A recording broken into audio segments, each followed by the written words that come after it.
Hey y'all, welcome back to my channel. I am Tamika Thompson and I am the owner and resume writer at Thompson Resume Writing Company. And for this video, I am going to be going over some simple virtual interview tips for you to show up as your best self in your virtual interview. Now, in a recent survey, 81% of companies admitted that they do conduct interviews virtually, and a lot of people at this point in time are looking to either go for hybrid roles or 100% remote roles. And these roles are very competitive because, as we all know, working from home requires a lot of responsibility, a lot of accountability, and jobs want to be sure that they can trust you. And I guarantee you that if you bomb the interview or if you have any red flags throughout that interview, then you are going to ruin your chances of potentially landing that remote or that hybrid position. And as someone who works from home and I do not see myself going back into the office 5 days a week,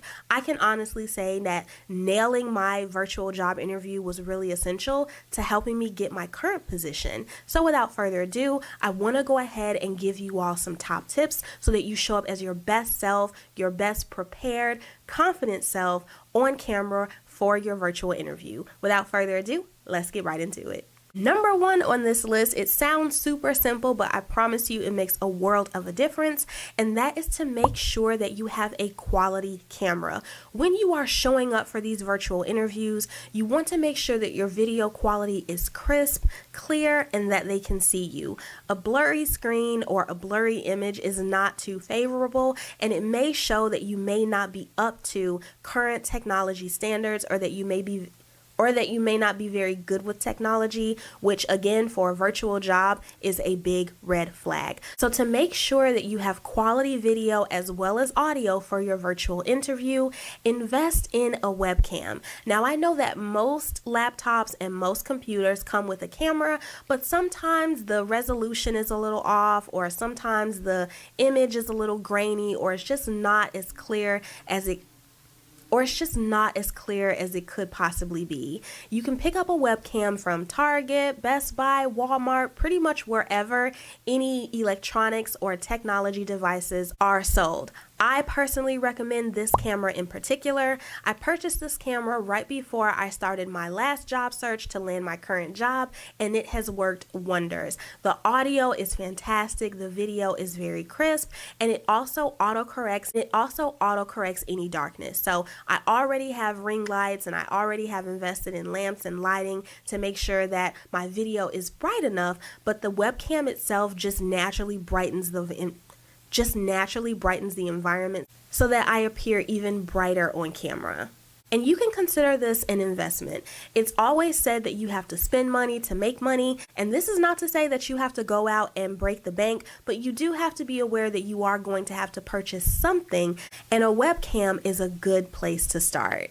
Next on this list, number 2, is to log in early. So if your interview time is at 10 o'clock, you need to be logging into that interview or joining that virtual interview 5 minutes or maybe even 7 to 10 minutes before. You want to do this so that you know for a fact that your internet connection is good, that you don't have any updates that need to be installed, and so that you can check all of your devices and all of your equipment. And then lastly, you never know what time the interviewer may be on. So we know that all clocks are not the same, and sometimes people's clocks may be 2 or 3 minutes ahead of time, or maybe 5 minutes ahead. Some people even do it intentionally to make sure that they are not late. So always make it a best practice to log into the virtual interview early. When it comes to updates, apps like Zoom or Google Meet may require you to update the software if you're not regularly keeping up with the updates before you officially use it. And this did happen to me where I logged into an interview a few minutes before, so like 10 minutes beforehand, and Zoom had to take like 2 to 3 minutes to install some updates on my computer. And if I had logged in exactly when my job interview was, I would have technically been late. So avoid that at all costs, because being late is definitely a red flag that you want to avoid and that you don't want to show in an interview whatsoever. To avoid that, just make sure that you're logging in early before that virtual interview begins. And also, if your Wi-Fi is acting a little spotty, you can do some light troubleshooting to make sure that it's stable, to make sure that it's not going out. And if it's not working, maybe you go ahead and take a few minutes to connect to your hotspot. You can never, ever go wrong when you are early for something, and that is a fact. Number 3 on this list is to prepare all of your materials or any documents that you feel like you'll need to share in that virtual interview in advance. So a best practice is to save all of those documents into a folder that can easily be accessed on your computer desktop. So if you'll need to share samples of your work, if there's a presentation that you'll need to go over, your resume that you may need to walk recruiters through, save those documents in a folder so that you can get to them very quickly and very easily. What some people will do is that they don't think to prepare for the interview. So when the recruiter is asking for these things, they're kind of clicking all over trying to find where this document is, going into different folders, typing, the name of the document in on their computer, and that is going to make you appear disorganized, which, as we all know, with these virtual jobs, organization is top tier. It is key. It is a top skill that they are looking for. So if you are appearing disorganized or unorganized, that is a big, big no-no. To find out what materials in particular that you should be preparing in advance, you can simply ask the recruiter or ask the hiring manager before the next interview round. So you can say something along the lines of, hey, so-and-so, I know we scheduled my next interview for date, time, but I want to know if there's anything in particular that I need to prepare for, or is there anything that I need to get together for this interview? Based on that reply, start getting those items together. And again, create a folder on your desktop and simply drag and drop everything related to that job interview into that folder. It is going to make your life so much easier, I promise you. Number 4 on this list is to make sure that you have quality lighting. I've seen so many people log into virtual interviews and it's like super dark. You can barely see their faces, or their faces are very shadowy. That is what you don't want. You want to make sure that you're showing up on camera clear, concise, very plain. A good way to make sure that you have quality lighting is, number 1, sit near natural light. So if you have a window in your office, in your living room, in your study, in your home office space, whatever, sit near that so that the light naturally falls on your face. Another way that you can improve the quality of your lighting is to simply get a ring light. Now, I have multiple ring lights simply because I'm a content creator, but a ring light just brightens up and enhances the overall appearance of you, especially on camera. Currently, as I'm recording this video, I have 3 whole ring lights, which is why I appear so bright. But for your job interview, you really only need just 1, and you can purchase a ring light anywhere. Best Buy, Target, Walmart, Amazon, wherever. And then another way that you can naturally add light to your virtual interview is simply just use your lamps. So in my office, I have my ring lights, but then I also have 2 to 3 lamps, 2 table lamps, and then I have a floor lamp that's behind me that you can't see. So if I didn't have the ring lights, the natural light plus my lamps would allow me to show up on camera.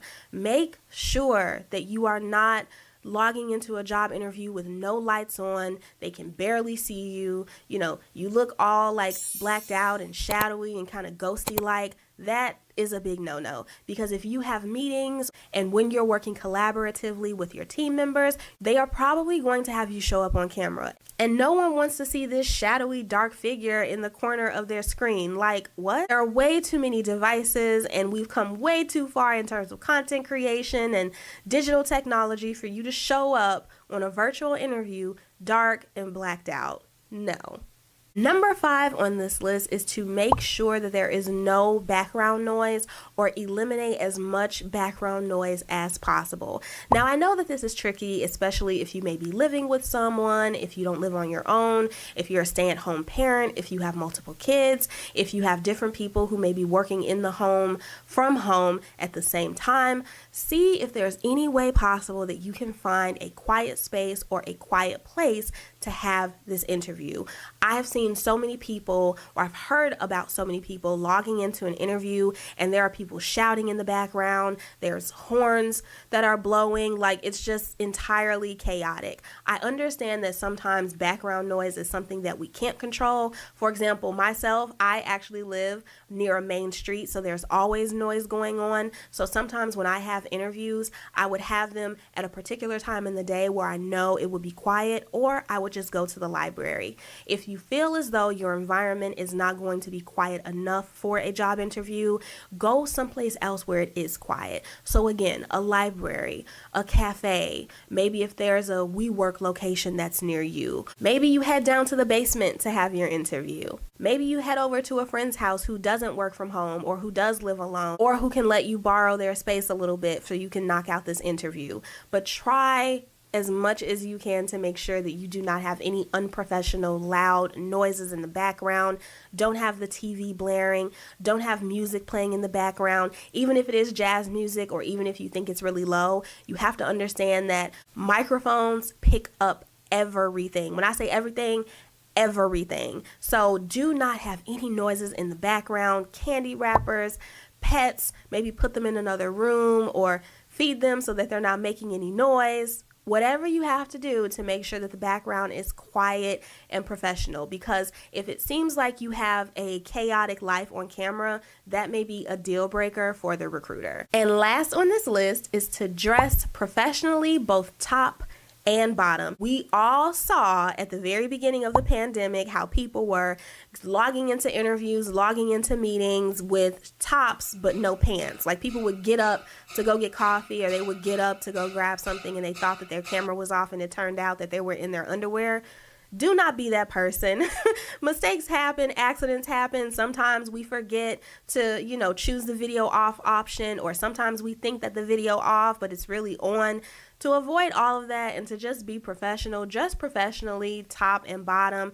Have on a dress shirt along with some dress pants. Have on a top, have on some jeans. Don't put on shorts, don't put on biker shorts, workout shorts, yoga pants, nothing like that, just as a precaution. And I did mention this in another video that when you dress as your best self, when you have on an outfit that makes you feel confident from top to bottom, that is going to give you the confidence that you need to knock your interview out of the park, because you feel as though you're dressed well, you're presented well, and as a result, you can answer the questions well.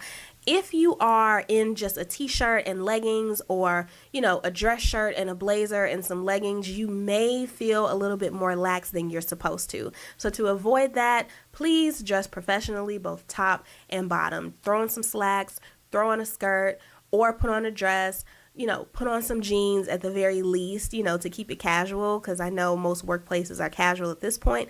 But please, I cannot stress enough, wear professional bottoms. Wear bottoms, period. So those are some simple tips for your upcoming virtual interview. And again, virtual jobs, hybrid jobs are incredibly competitive right now. I know the market is saying that a lot of companies are forcing employees to come back into the office full time, but that's not the case. There are thousands, if not hundreds of thousands or millions of remote positions out there, but you have to understand that showing up as your best self during that interview is going to be a big determining factor on whether you receive an offer for that position. Professionalism is key. Employers don't want someone who's going to be slacking off at home, who's going to be dressed any kind of way, who's going to show up on camera, looking any kind of way, who has poor lighting, their video quality is all messed up. No, you're a professional. You need to act as such and show up as such on camera. These tips really helped me in my last job search. Not only did I land my current position, but I also received 3 other roles that were hybrid as well by using these tips. I really hope that you found them helpful. If so, go ahead and hit the thumbs up button. Go ahead and give me a like down below. If you have any additional questions in relation to preparing to a virtual interview that I did not answer in this video, go ahead and drop your questions in the comment box down below. I will be more than happy to answer them.